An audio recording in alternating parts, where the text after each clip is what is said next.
I like your place here. It is Thank you. Swanky. Thank you so much. I'm very excited to have you guys here. And thanks for doing this. We're going to find out why you should hire Tiffany as your realtor, as she had a breakthrough year in 2020.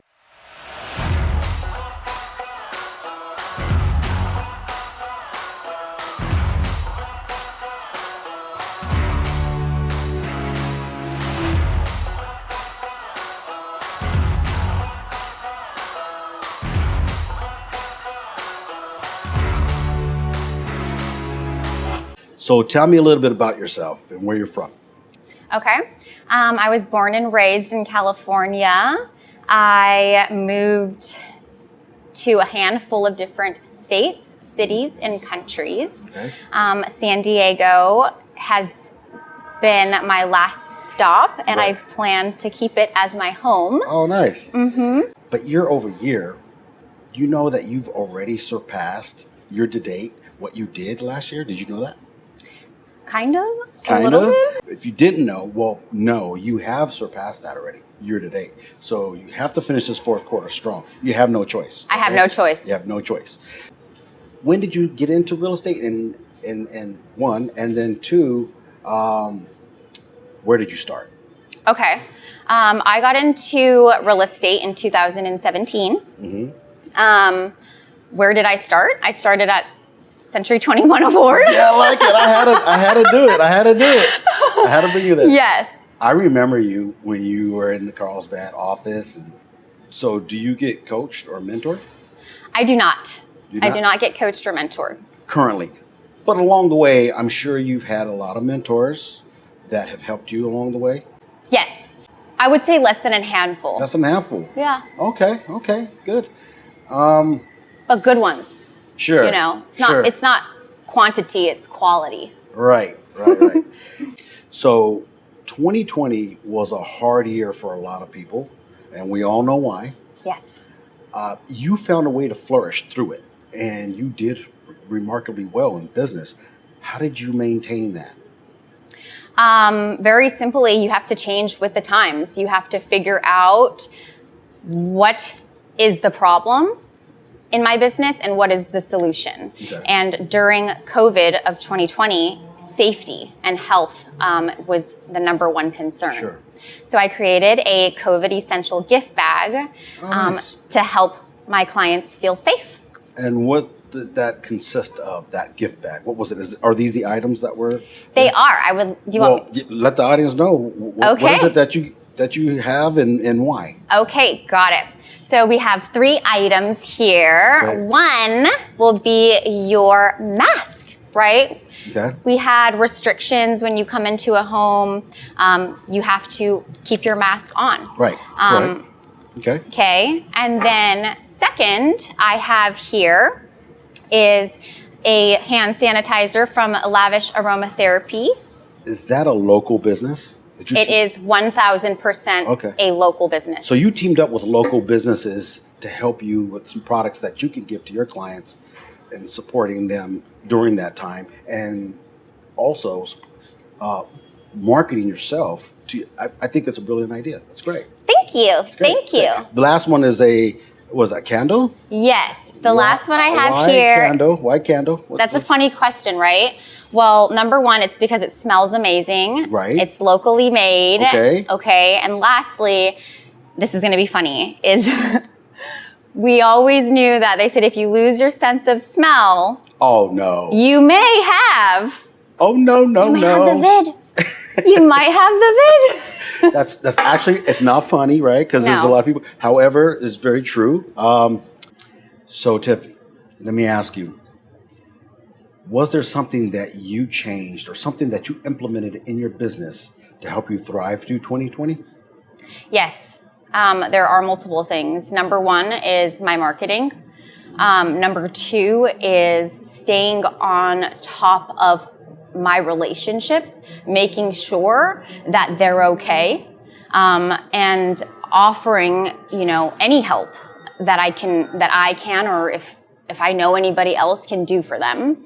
Yes. And we're going to dive back into marketing and technology, right? I really had to just turn the truck around, right? Right. Because I can't meet you and I can't show you something. So I had to really put myself on the camera. We had to dive into the drones, right? To the 3D Matterport, providing all kinds of services that were not there really prior or popular, if More you of a will. virtual. Correct. Got you. Yes, you're right. So, with all successful stories, I mean, there's always a struggle in those stories. It's not always peaches and cream. Absolutely not. What would you say your biggest struggle is? I would say the biggest struggle is really, staying consistent, staying consistent and being disciplined. Oh, you hit the number one struggles. Trust me. I want to ask what you love the most about real estate. Well, that one's easy. I love helping people. I love helping people in a way that makes them feel comfortable and always making sure that we're doing what you want to do. Right. The outcome, the goal is about you. Sure. And I would say it's priceless to be a part of that journey. Okay. And I know you had a longer term goal with this. Yes.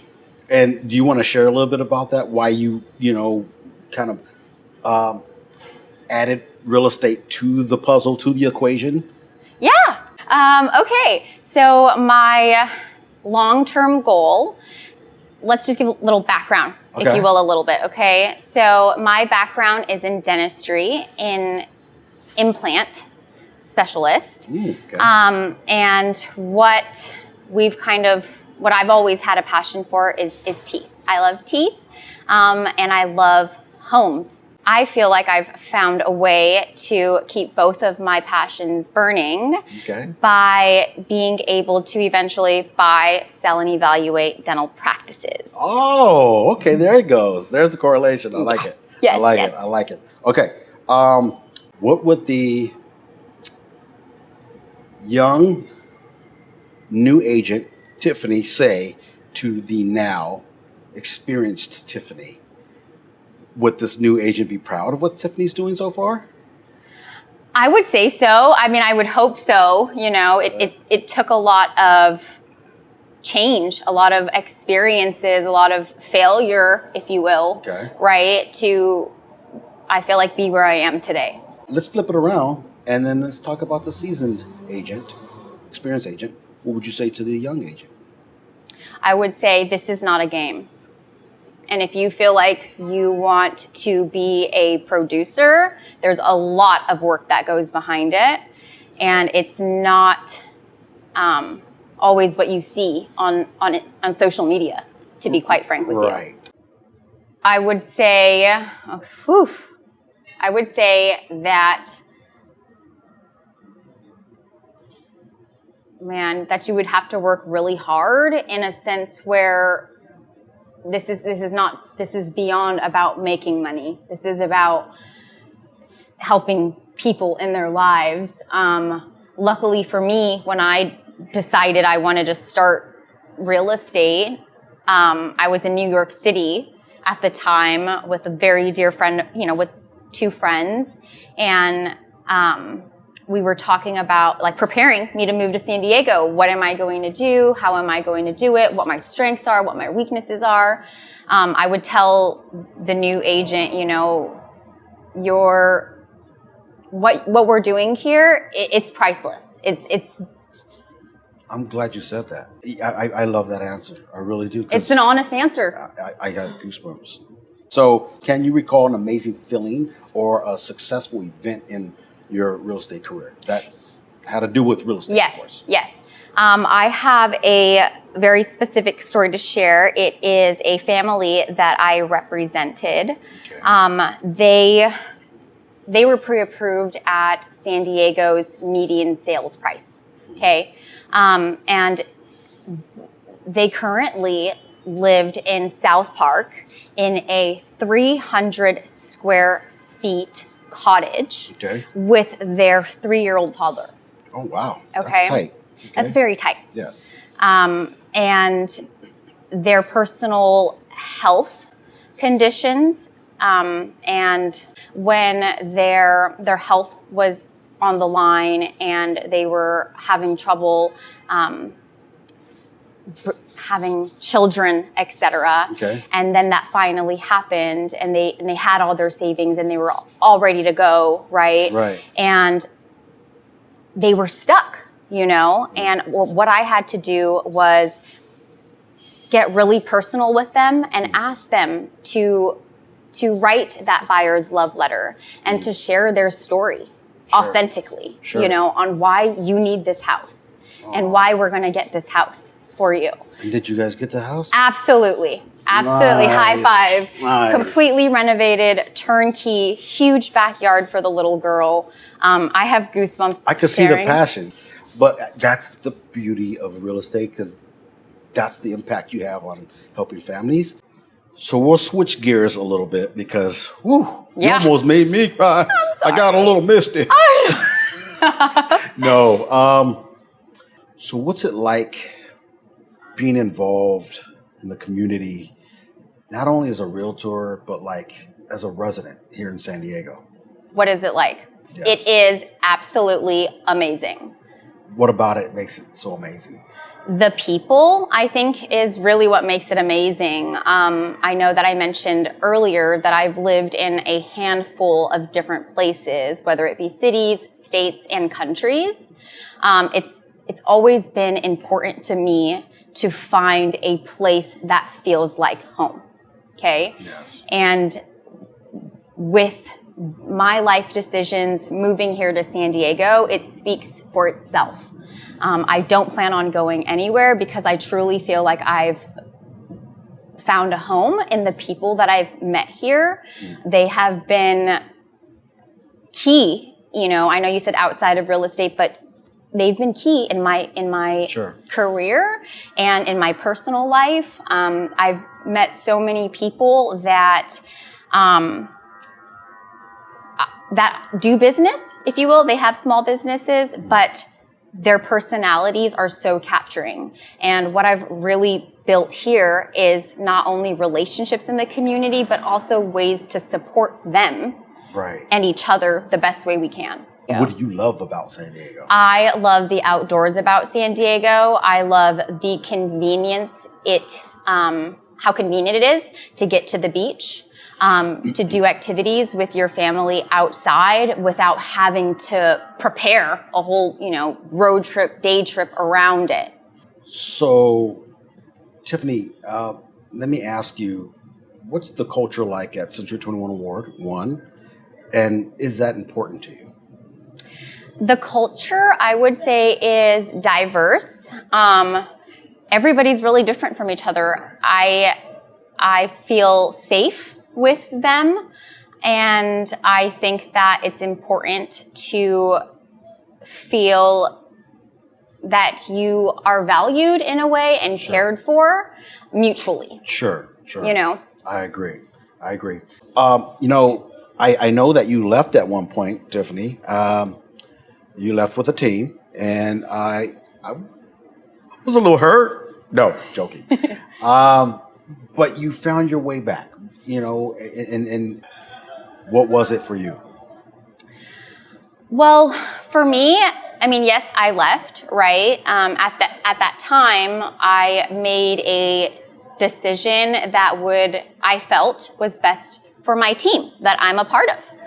And when I decided to part ways, or we decided to part ways with the team, I was back at square one, meaning where do I want to be? Okay.